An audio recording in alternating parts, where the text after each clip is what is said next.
चलिए आज एक ऐसी कहानी में चलते हैं, एक ऐसी कहानी जो हमें सोचने पर मजबूर कर देगी कि आखिर आस्था में, विश्वास में कितनी ताकत होती है। मतलब प्रार्थना में आखिर कितनी शक्ति हो सकती है?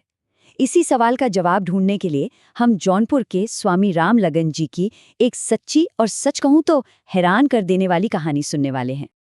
अब देखिए, ये जो चमत्कार हुआ, इसे पूरी तरह से समझने के लिए ना हमें पहले रामलगन और उनके परिवार से मिलना होगा, जानना होगा कि वो कौन थे, कहाँ से आए थे और कैसे उनके अंदर इतनी गहरी आस्था की नींव पड़ी।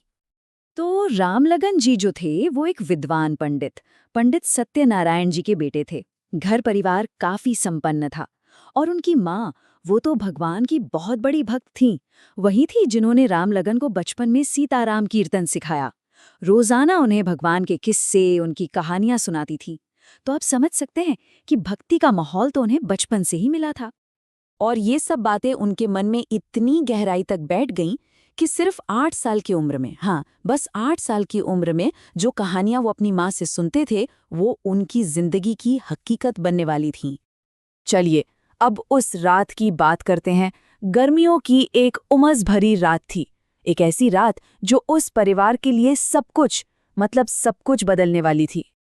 तो माहौल कुछ ऐसा था कि रामलगन के पिता किसी शादी में पूजा पाठ करवाने के लिए बाहर गए हुए थे। घर पर सिर्फ रामलगन और उनकी माँ थीं। गर्मी बहुत थी तो दरवाजे खुले थे और वो दोनों आंगन में बैठे थे। माँ उन्हें हनुमान जी के लंका जलाने की कहानी सुना रही थी और तभी अचानक 15-16 हथियारबंद डाकू उनके घर में घुस आए। सोचिए, एक शांत शाम अचानक एक भयानक मंजर में तब्दील हो गई।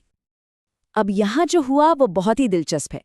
एक तरफ उनकी माँ थी जो डर से कांप रही थी, मतलब उनकी तो आवाज तक नहीं निकल रही थी, वो एकदम सन्न रह गई थी। और दूसरी तरफ थे 8 साल के रामलगन, बिल्कुल निडर। उन्होंने अपनी माँ से कहा कि अपनी कहानी के हीरो को बुलाओ। और जब उनकी डरी हुई माँ कुछ बोल ही नहीं पाई तो रामलगन ने खुद ही मोर्चा संभाल लिया। उन्होंने पूरे अटूट विश्वास के साथ हनुमान जी को पुकारना शुरू कर दिया। और उन्होंने क्या कहा? उन्होंने कहा, आप आइए, जल्दी आइए, लंका बाद में जलाना, पहले हमारे घर आइए।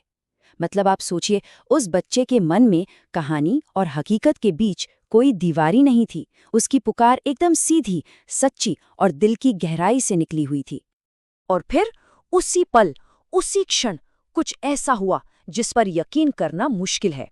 एक विशाल वानर आंगन में कूद पड़ा। जैसे ही बच्चे ने पुकारा, उसकी प्रार्थना सुन ली गई। और आते ही उस वानर ने जो किया वो देखने लायक था। वो डाकुओं के हथियारों से बचता हुआ अंदर आया और आते ही 2-3 डाकुओं को तो वहीं ढेर कर दिया। फिर उसने डाकुओं के सरदार की दाढ़ी पकड़ी और इतनी जोर से खींची कि वो बेचारा चीख मारकर वहीं बेहोश हो गया। ये सब देखकर और शोर सुनकर जब पड़ोसी आने लगे तो बाकी बचे डाकू दुम दबाकर भाग खड़े हुए। मतलब पलक झपकते ही पूरा खेल पलट गया। और जैसे ही डाकू भागे वो वानर भी गायब हो गया। जितनी रहस्यमयी तरीके से वो आया था उतने ही रहस्यमयी तरीके से वो चला भी गया। पीछे रह गया तो बस वो परिवार जो हैरान परेशान बस एक दूसरे को देख रहा था। अब इस चमत्कार के बाद क्या हुआ? वो परिवार और पूरा गांव सब के सब सन्न थे। किसी को समझ ही नहीं आ रहा था कि आखिर उनकी आंखों के सामने हुआ क्या है। सब हैरान थे सिवाय एक के, बालक रामलगन।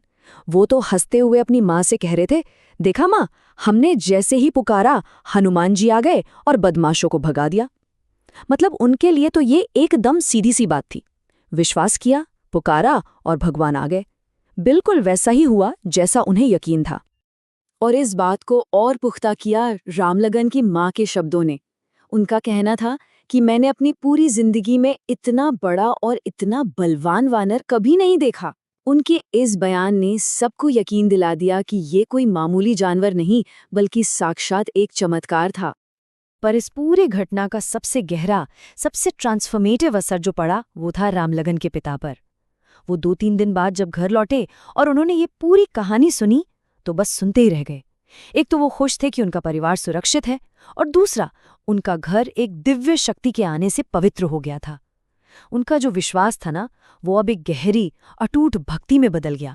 उन्होंने अपना सारा कामकाज छोड़ दिया और अपनी बाकी की जिंदगी सिर्फ पूजा पाठ और भक्ति के नाम कर दी। तो ये कहानी सिर्फ एक चमत्कार पर खत्म नहीं होती, ये अपने पीछे एक बहुत बड़ा सवाल छोड़ जाती है।